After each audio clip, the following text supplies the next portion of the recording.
আপোনাৰ সন্তানটিক ভালে ৰখা মই এটা সহজ উপায় দিম। উপায়টো এনেকুৱা ধৰণৰ, আপোনাৰ ঘৰলৈ যদি আপোনাৰ ল'ৰাটোৰ লগৰ কোনোবা পক উঠা বাইক লৈ আহিছে, উচ্ছৃংখল মানে ল'ৰাটো কোনো কাৰণত এই মানে হেৰি গুটখা জাতীয় বস্তু খায়, চিগাৰেট খোৱা এনেকুৱা টাইপৰ, মানে আজিকালি যুগটো অলপ বেলেগ, যদি আপোনাৰ ঘৰলৈ ঘনে ঘনে আহিছে, আপুনি সিহঁতৰ লগটো নেৰিব, সিহঁতৰ বাইকখন পকাবলৈ চেষ্টা কৰিব, চলাবলৈ চেষ্টা কৰিব কেতিয়াবা, আৰু সিহঁতি 3টা উঠি থাকিব, তাৰ 4 নম্বৰত হৈ আপুনি লপিয়াবলৈ চেষ্টা কৰিব বাইকখনত, ৰুমত শুওঁতে আপুনি লগত হ'ব, সিহঁতৰ লগত হ'বলৈ চেষ্টা কৰিব, পাকেটত হেপিয়াই পিনে যে শিখৰ তিৰংগা পায় লগে লগে আপুনি চবাই খাই দিব, আৰু কোনো প্ৰগ্ৰেম চগ্ৰেমত গ'লে আপুনি সিহঁতৰ লগত মানে মাজত বহিবলৈ চেষ্টা কৰিব।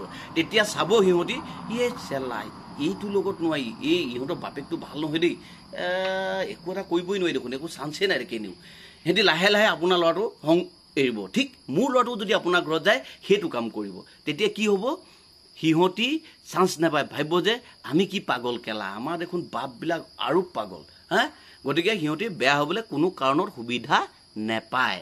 গতিকে আপুনি দম চম দিব দৰকাৰ নাই, মৰমেৰে চব একদম বাইকত লপিয়াব, লগত হ'ব, লগত নাচিব গাব, কিবা কিবি কৰিব, চাব যে এইটো লগত নহ'ব, এইটো বাপেকটো বৰ খাটাৰা আছে, সেই বুলি ভাবি অট'মেটিক সিহঁতি পলাবলৈ চেষ্টা কৰিব। ধন্যবাদ। প্লাষ্টিক জাতীয় পেলনীয়া সামগ্ৰীবিলাক জ্বলাই পেলাব। এডভাৰটাইজ এটা দি দিলোঁ, ধন্যবাদ।